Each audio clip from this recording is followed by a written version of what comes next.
Hello बच्चों, welcome to our YouTube channel जिसका नाम है मोबाइल ट्यूशन। तो प्यारे बच्चों, अब आपको ट्यूशन पढ़ने के लिए कहीं बाहर जाने की ज़रूरत नहीं, क्योंकि आपका मोबाइल ही आपके लिए ट्यूशन का काम करेगा। ख़ास तौर पे यदि आप 9th और 10th स्टैंडर्ड में है तो बस आपको करना क्या है, मोबाइल ट्यूशन चैनल को सब्सक्राइब करना है और साथ में जो बेल बटन है उसको प्रेस करना है, सो दैट जो भी मैं वीडियो अपलोड किया करूं टाइम टू टाइम आप तक पहुंच जाया करे। तो प्यारे बच्चों, जो आज का लेक्चर है क्लास 10th के लिए है।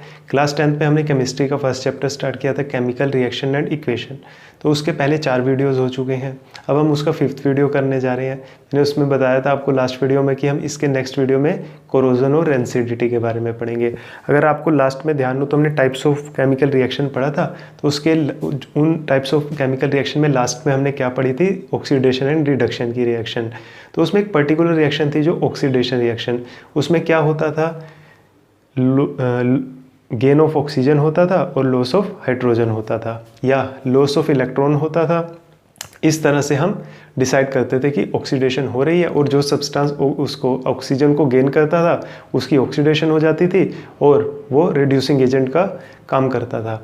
और जो सब्सटेंस हाइड्रोजन को लूज़ करता था तो उसकी ऑक्सीडेशन हम बोलते थे कि हुई है, और वो सब्सटेंस किसकी तरह एक्ट करने लग जाता था, रिड्यूसिंग एजेंट की तरह रिएक्ट करने लग जाता था। तो प्यारे बच्चों, जो अब आज हमारे को पढ़ना है, इफेक्ट ऑफ ऑक्सीडेशन पढ़ना है कि ऑक्सीडेशन के हमारे डे टू डे लाइफ में क्या इफेक्ट होते हैं। तो इसके 2 बहुत मेजर इफेक्ट हैं और एग्जाम पॉइंट ऑफ व्यू से it is very much important, इसलिए इसका सेपरेट वीडियो बनाया। आप देखना, आज के वीडियो से ही आपको 2 to 3 मार्क्स का एग्जाम देखने को मिलेगा। तो आज के हमें 2 टॉपिक पढ़ने हैं, पहला कोरोजन और दूसरा रेंसिडिटी। ज़्यादा लंबे टॉपिक नहीं है, 15-20 मिनट में लेक्चर कंप्लीट हो जाएगा। तो प्यारे बच्चों, आपसे एक रिक्वेस्ट है, यदि अभी तक आपने इस चैनल को सब्सक्राइब नहीं किया तो आप प्लीज़ इसे करें। अपने फ्रेंड्स को ज़्यादा से ज़्यादा वीडियोस को शेयर कीजिए, सो दैट कि वो भी इन वीडियो से एडवांटेज ले सके। तो प्यारे बच्चों, इतनी सारी बातें करने के बाद हम स्टार्ट करने जा रहे हैं आज इफ़ेक्ट्स ऑफ ऑक्सीडेशन। ऑक्सीडेशन याद है ना क्या होता है, गेन ऑफ ऑक्सीजन या लॉस ऑफ हाइड्रोजन या लॉस ऑफ इलेक्ट्रॉन को ही हम क्या बोलते हैं, ऑक्सीडेशन। इसके 2 इफेक्ट हैं। पहला इफेक्ट हम पढ़ेंगे, पहला इफेक्ट इसका बच्चों क्या है, कोरोजन, और दूसरा इफेक्ट इसका क्या है, रेंसिडिटी। बस हमें ये 2 इफेक्ट पढ़ने हैं, इसके बाद हमारा चैप्टर कंप्लीट। फिर उसके बाद हम acid base and salt start कर लेंगे। सही है। तो बच्चों, कोरोजन क्या होता है, देखो कोरोजन, पहले डेफिनेशन लिख देता हूँ, फिर उसके बाद आपको एक्सप्लेन कर दूंगा।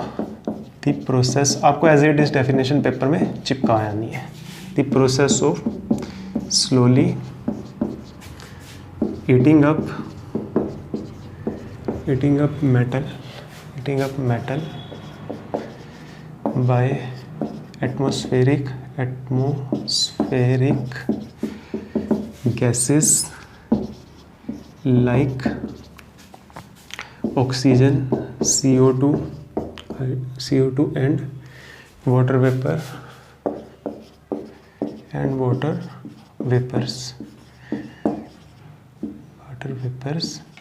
and convert the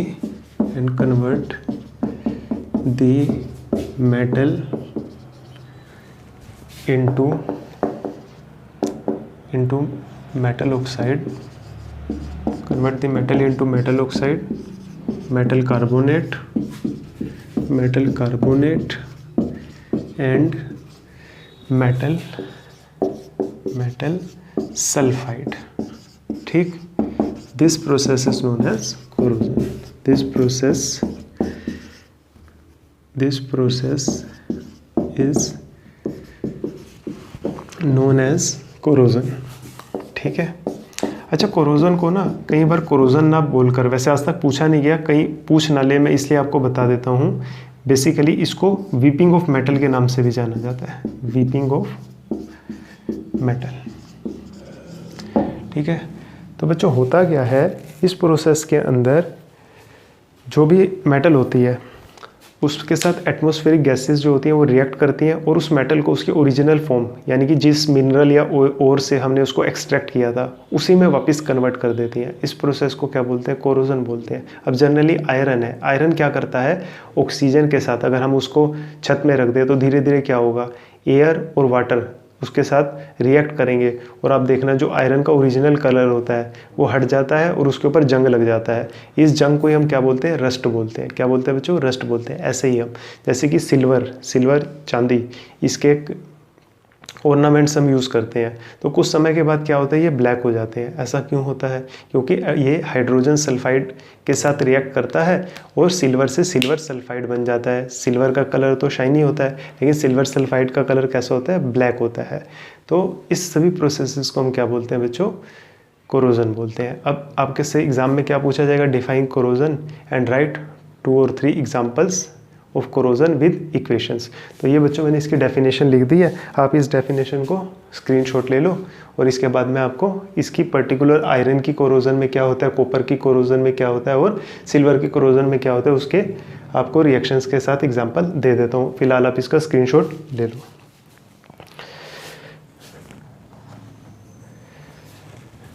रब कर दूँ 1 2 3 ओके। तो बच्चों सबसे पहले हम देखते हैं कोरोजन ऑफ आयरन। सबसे पहले हम क्या देखते हैं, कोरोजन ऑफ आयरन। इसमें आयरन किस में कन्वर्ट हो जाता है, फेरिक ऑक्साइड में कन्वर्ट हो जाता है, जिसको हम क्या बोलते हैं, रस्ट बोलते हैं। सबसे पहले आओ देखते हैं कोरोजन ऑफ आयरन। आयरन किस में कन्वर्ट हो गया, आयरन ऑक्साइड में। बोला था ना डेफिनेशन में, मेटल किस में कन्वर्ट हो जाती है, या तो मेटल के ऑक्साइड में कन्वर्ट हो जाएगी, मेटल खुद अपने ऑक्साइड में चली जाएगी, या मेटल खुद किस में चली जाएगी, अपने कार्बोनेट में चली जाएगी, या फिर वो किस में चली जाएगी, अपने सल्फाइड में चली जाएगी। हमें बस ये तीनों के एक एक रिएक्शन याद करनी है और पेपर में चिपकाया नहीं है, जिससे कि हमारे मार्क्स आ जाए। कोरोजन ऑफ आयरन की रिएक्शन, अब ये रिएक्शन जो है ना, इसको आप एज इट इज़ याद कर लेना, इसके साथ ज़्यादा छेड़छाड़ मत करना। तो कोरोजन ऑफ आयरन की रिएक्शन क्या है, 2Fe plus 3/2O2 plus X variable है क्योंकि वाटर वेपर को गिनना मुश्किल है, XH2O गिव्स फेरिक ऑक्साइड। मैंने बोला था जब आयरन की वैलेंसी 3 होती है तो बच्चों उसको फेरस ना बोलकर फेरिक बोला जाता है। डॉट XH2O, इसी को हम क्या बोलते हैं, रस्ट। और रस्ट का कलर कैसा होता है, ब्राउन। रस्ट का कलर क्या होता है, ब्राउन। देखो अब आयरन मेटल थी, किस में कन्वर्ट होगी, अपने ऑक्साइड में। मेटल के साथ क्या लग गया, ऑक्सीजन, तो ये मेटल कन्वर्ट होगी किस में, मेटल के ऑक्साइड में। तो ये थी कोरोजन ऑफ आयरन की। इसका स्क्रीनशॉट ले लो। फिर इसके बाद हम करते हैं कोरोजन ऑफ कॉपर। इसके बाद हम करते हैं कोरोजन ऑफ कॉपर। रब कर दूं, ठीक। ये क्या है, आयरन, ठीक है। ये क्या है, आयरन। ये क्या है, ऑक्सीजन। लिखने की ज़रूरत है, बस लिख देना, ये सबको पता ही है, वाटर।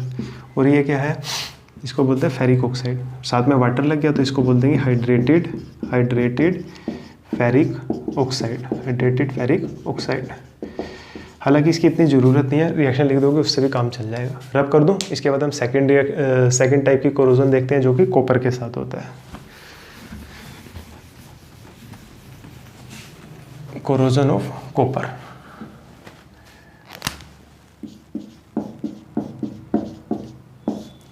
इसमें क्या होता है, कॉपर रिएक्ट करता है carbon dioxide plus oxygen plus water और क्या बन जाता है, बेसिक कॉपर कार्बोनेट में कन्वर्ट हो जाता है।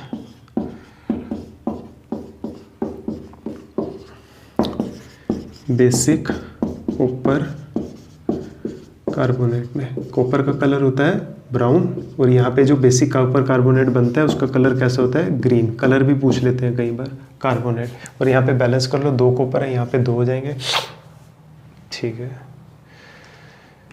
एक कार्बन 4 और 1 5, 4 और 5, ठीक है, बैलेंस है रिएक्शन। तो ये क्या बन गया, ये किसका कोरोजन हो गया, कॉपर का। कॉपर किस में कन्वर्ट हो गया, कॉपर मेटल कन्वर्ट होगी किस में, कॉपर कार्बोनेट में। मेटल कन्वर्ट होगी किस में, मेटल कार्बोनेट में। लास्ट रिएक्शन में मेटल कन्वर्ट हुई थी मेटल के ऑक्साइड में, ठीक है बच्चों। चलो इसके बाद हम पढ़ते हैं कोरोजन ऑफ सिल्वर। जो चांदी के गहने वगैरह पहनते हैं कुछ दिनों के बाद वो काले हो जाते हैं, क्यों काले हो जाते हैं। Corrosion of silver, corrosion of silver, ठीक है। तो सिल्वर आएगा प्लस हाइड्रोजन सल्फाइड के साथ ये रिएक्ट करेगा और साथ में किस में कन्वर्ट हो जाएगा, silver sulphide plus hydrogen gas release हो जाएगी इसमें। इसको बोलेंगे सिल्वर सल्फाइड, सिल्वर सल्फाइड, देखो अब क्या हुआ, इस बार क्या हुआ, जो सिल्वर मेटल थी वो किस में कन्वर्ट होगी, मेटल के सल्फाइड में। ये मेटल साथ में चल ही रहा है, मेटल का नाम आ जाएगा सिल्वर सल्फाइड। ये क्या है, हाइड्रोजन सल्फाइड। ये क्या है, सिल्वर। ये तो मालूम ही आपको। अच्छा चलो, सिल्वर की वैलेंसी बताना कितनी होती है, सॉरी 47108 क्या होता था इसका atomic number, atomic mass, valency कितनी होती है 1। सल्फर का क्या होता था 16, 32, इस तरह से वैलेंसी क्या होती थी -2। इस तरह से आपको सबकी वैलेंसी को रिवाइज करते रहा करो, एटॉमिक नंबर को रिवाइज करते रहा करो।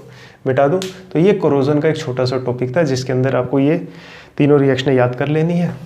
ठीक, चलो अब बच्चों इसके बाद हम पढ़ते हैं, देखो कोरोजन क्या है, ये मेटल को क्या कर रहा है, स्पॉइल कर रहा है ना। और मेटल के स्पॉइल होने से हमें बहुत ज़्यादा रेवेन्यू का लॉस होता है, पैसे का लॉस होता है कंट्री को। तो हम चाहते हैं कि कोरोजन जो है ना वो कम से कम होए। तो हम कोरोजन को कैसे मिनिमाइज़ कर सकते हैं, तो पेपर में 1 मार्क का या 2 मार्क का क्वेश्चन आता है, how can we prevent corrosion या how can we minimise the corrosion. तो यहाँ लिख लेते हैं हम method to prevent the corrosion. अब हम लिखते हैं methods to prevent corrosion. Methods to prevent corrosion. Corrosion को प्रिवेंट करने के क्या क्या मेथड होते हैं। पहला मेथड बाय पेंटिंग, वो वाली पेंटिंग नहीं, drawing painting. By doing paint on metal surface, अलग अलग मेटल पे अलग अलग तरह से पेंट करते हैं। दूसरा by oil and greasing, by oil and greasing, oiling कर दो या ग्रीसिंग कर दो। साइकिल की चैन पे ग्रीस करते हैं ना, बाइक में ऑयल देते हैं ताकि वो क्या हो, कोरोजन ना हो। तो ये थर्ड इसका मेथड है बाय गैल्वेनाइजेशन, ठीक है। ये 3 मेथड है। अच्छा पेपर में एक last to last year I think galvanization को डिफाइन करना भी पूछ लिया था 1 मार्क्स का। तो गैल्वेनाइजेशन में क्या होता है, देखो बच्चों, आयरन आर्टिकल जो होता है ना, आयरन जो मेटल होती है उसके ऊपर जब हम जिंक की कोटिंग करते हैं, किसकी कोटिंग करते हैं, जिंक मेटल की कोटिंग करते हैं कोरोजन से बचाने के लिए आयरन को। जब आयरन मेटल को कोरोजन से बचाने के लिए उसके ऊपर जिंक की कोटिंग करते हैं तो इस प्रोसेस को क्या बोलते हैं बच्चों, गैल्वेनाइजेशन। ठीक, तो यहाँ मैं लिख देता हूँ खुपचे में, coating of zinc on iron metal in order to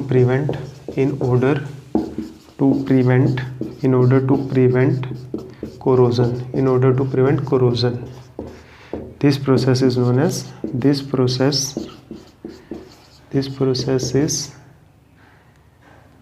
as galvanisation.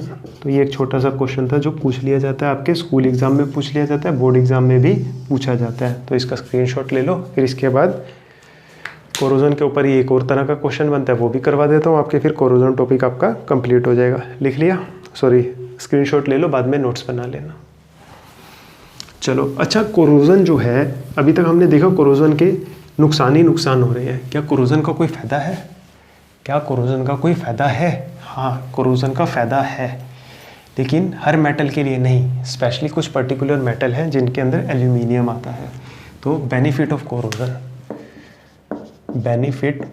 या पेपर में क्या पूछा जाए, बेनिफिट ऑफ, दोबारा लिखना पड़ेगा, बेनिफिट ऑफ कोरोजन। स्पेलिंग वेलिंग मिस्टेक हो तो देख लेना आप अपने आप, माई इंग्लिश वेरी हाई।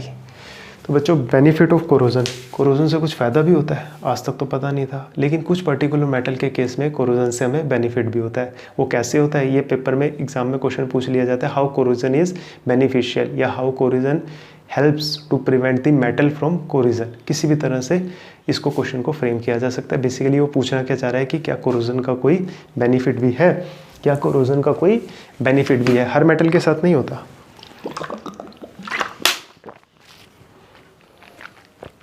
कुछ मेटल के साथ होता है। तो जो आंसर चिपका रहा हूँ वही आप चिपका लेना। Corrosion is helpful in case of aluminium.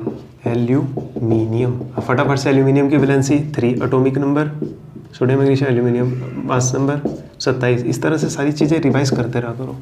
Corrosion is helpful in case of aluminium because corrosion होगा कैसे एटमॉस्फेरिक गैसेस से, because when aluminium reacts with oxygen present in air, oxygen present in air, it forms a layer of aluminium oxide. It forms a layer of aluminium oxide on it. This layer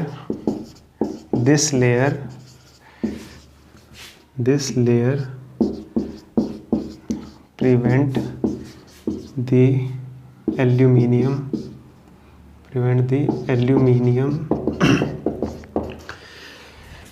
metal to react with moisture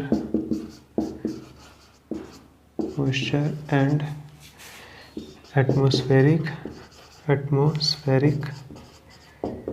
gases. In this way, यहाँ तक board दिख रहा है? In this way corrosion is helpful.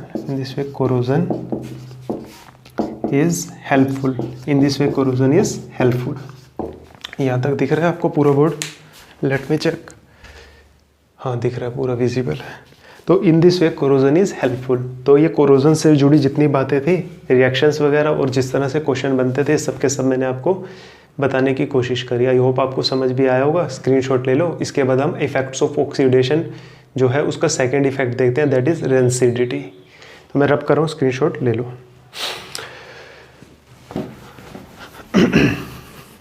देखो बच्चों, rancidity बड़ा interesting phenomena है। Day to day life में आपको जैसे कोरोजन देखने को मिला, ऐसे रेंसिडिटी भी आपको देखने को मिलती है। ऐसे ही आपको रेंसिडिटी भी देखने को मिलती है, लेकिन कहाँ और कैसे? देखो क्या होता है, आप खाना खाते हो या नहीं खाते? खाते हैं, सब खाते हैं, ठीक है। तो जो खाना होता है ना, अगर खाने को बना के रख दो तो 2-3 दिन के बाद, या कई बार गर्मियों में सेम डे ही, उसमें से क्या होता है, उसका जो टेस्ट होता है ना, थोड़ा सा बैड हो जाता है और उसमें से स्मेल भी आने लग जाती है, टेस्ट में खट्टापन आ जाता है, ठीक है। तो क्या होता है कि जो फूड है ना हमारा, वो कैसा होने लग जाता है, बैड टेस्ट और बैड स्मेल में कन्वर्ट होने लग जाता है। तो इसी प्रॉपर्टी को क्या बोलते हैं, रेंसिडिटी। अब बात आ गई ये होती क्यों है। जो हमारा खाना होता है ना, उस खाने के अंदर ऑयल भी होती है और फैट भी होता है, ठीक है। ऑयल में ही फैट होता है बेसिकली, लेकिन कुछ चीज़ें ऐसी होती है, जैसे सब्जी है, उसके अंदर भी फैट होती है और ऑयल में भी फैट होती है, तो इसलिए अलग अलग बोल रहा हूँ। तो खाने में ऑयल भी होता है, फैट भी होती है। ये ऑयल और फैट की ना ऑक्सीडेशन हो जाती है। ऑक्सीडेशन मतलब या ऑक्सीजन गेन हो जाएगा या लॉस ऑफ हाइड्रोजन हो जाएगा। ऐसा होने से जो फूड है वो कन्वर्ट हो जाता है बैड टेस्ट और बैड स्मेल में। इसी प्रोसेस को क्या बोलते हैं, रेंसिडिटी। बहुत सिंपल है। तो रेंसिडिटी देखो, रेंसिडिटी में क्या होता है, the oil and fat present in our food gets oxidised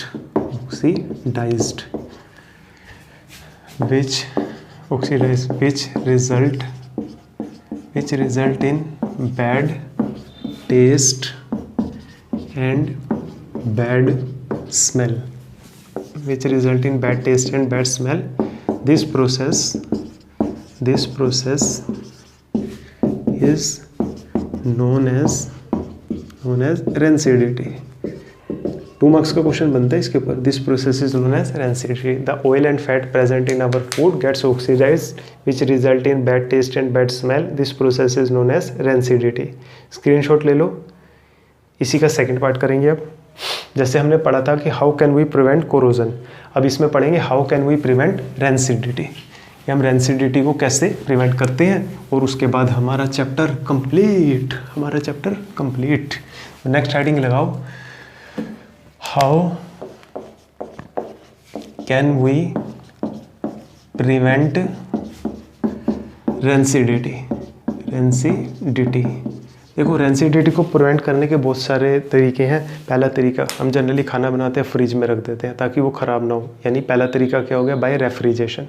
दूसरी बात, जो हम मार्केट से खाना खाते हैं, कुरकुरे खाते हैं, चिप्स खाते हैं, वो देखो ध्यान से किस में पैक हुए होते हैं, इस तरह से उसकी पैकिंग की जाती है जिसमें एयर ना आए। तो यानी एयर ना आए तो मतलब वैक्यूम क्रिएट होता है, तो by vacuum packing we can prevent the rancidity. दो मेथड हो गए, पहला बाय रेफ्रिजरेशन, दूसरा by doing vacuum packing.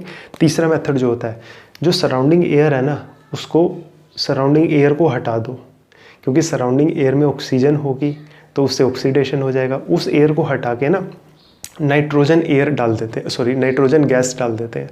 Nitrogen gas डालने से क्या होता है, ऑक्सीडेशन नहीं होता। नाइट्रोजन गैस जो होती है वो प्रिवेंट करती है ऑक्सीडेशन को। इसकी वजह से क्या होता है, खाने में रेंसिडिटी की प्रोसेस टेक प्लेस नहीं करती। और last, bye adding antioxidant. Antioxidant क्या होते हैं, ये बड़ा डिटेल टॉपिक है, मेडिकल से रिलेटेड है। बस ये क्या है, ये फ्री रेडिकल्स को, जो फ्री रेडिकल्स होते हैं उनके साथ रिएक्ट करते हैं ये।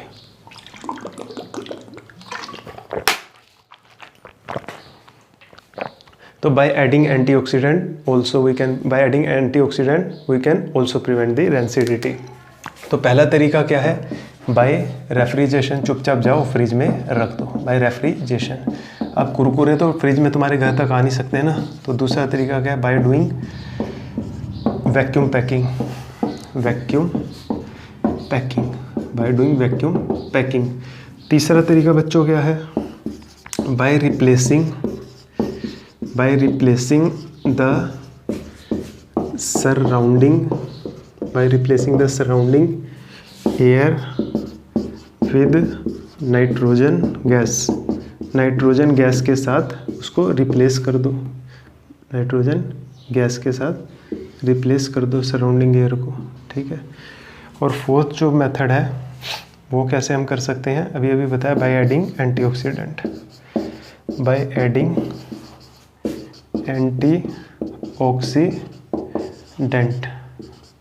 एंटीऑक्सीडेंट को ऐड करके भी हम रेंसिडिटी को प्रिवेंट कर सकते हैं। तो ये 4 तरीके हैं जिनकी हेल्प से रेंसिडिटी को प्रिवेंट किया जा सकता है।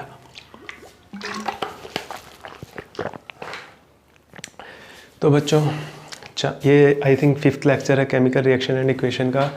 आप देखोगे यूट्यूब पर लोगों ने एक लेक्चर में भी इस टॉपिक को ख़त्म किया हुआ है, लेकिन उसमें होता क्या है, डिटेल में बात नहीं हो पाती और बहुत सारी चीज़ें छूट जाती हैं। तो वो लेक्चर बनाना ना बनाना एक जैसी बात होती है। उसको छोटा देखकर बहुत सारे बच्चे देखते हैं, लेकिन जब वो एग्ज़ाम में बैठते हैं तो वहाँ से उनको पूरी तरह से वो एग्ज़ाम को कंप्लीट नहीं कर पाते। क्यों? क्योंकि उन्होंने सारे टॉपिक्स प्रॉपर तरीके से कवर नहीं किए होते। I am not criticising anyone, but मैं ये कहना चाह रहा हूँ कि इस टॉपिक में जो बन सकता था सभी तो कभी भी ख़त्म नहीं होता, लेकिन काफ़ी हद तक मैंने सब कुछ बताने की कोशिश करी। आई होप अब आप इसके बाद आपका क्या टास्क है, आपने NCERT की बुक लेनी है, उसके जो चैप्टर के बीच के क्वेश्चन होते हैं, एग्जाम्पलर बोलते हैं जिनको, उनको ट्राई करना है। फिर उसके बाद एक्सरसाइज के क्वेश्चंस को ट्राई करना है। आप बिलीव करना, मोर देन 90% चैप्टर आपका, अगर आपने नोट्स देखे हैं, समझे हैं, रिवाइज किए हैं, लेक्चर्स को अच्छी तरह से देखा है, समझा है, नोट्स बनाए हैं, उन नोट्स को लर्न किया है, तो आपको किसी की हेल्प नहीं पड़ेगी, किसी की हेल्प की ज़रूरत नहीं पड़ेगी। 90 to 95% आप इमीडिएट कर दोगे। जो थोड़ी सी प्रॉब्लम आएगी आप मुझसे कमेंट कर सकते हो, पूछ सकते हो, आई विल आंसर यू। तो अब यहाँ पर हमारा केमिकल रिएक्शन एंड इक्वेशन ख़त्म होता है। इसके बाद हम स्टार्ट करेंगे एसिड, बेस एंड सोल्ट। तो प्यारे बच्चों, आपसे एक रिक्वेस्ट है, आप ये इस चैनल को ज़्यादा से ज़्यादा फ्रेंड्स के साथ आप शेयर करो, इन वीडियोस को शेयर करो, सो दैट कि इस चैनल के सब्सक्राइबर बढ़ें, ज़्यादा से ज़्यादा लोग इन वीडियोस को देखें और इससे एडवांटेज लें। जब हम किसी की हेल्प करते हैं तो भगवान हमारी हेल्प भी करते हैं। तो आपको क्या करना है, अपने सर्कल में सिर्फ 10 लोगों को इस चैनल को सब्सक्राइब करवाना है। 10 लोग तो वो छोटी सी बात है, जानकार होते ही हैं सभी के। और अपनी क्लासमेट्स, जितने भी क्लासमेट्स के आपके पास कॉन्टैक्ट नंबर है, उन सबको आप इस चैनल के बारे में बताइए और इन वीडियोज़ को शेयर कीजिए। तो ऑल द वेरी बेस्ट, पढ़ाई करते रहिए। इसके बाद हम जल्दी स्टार्ट करेंगे acid, base and salt. Bye.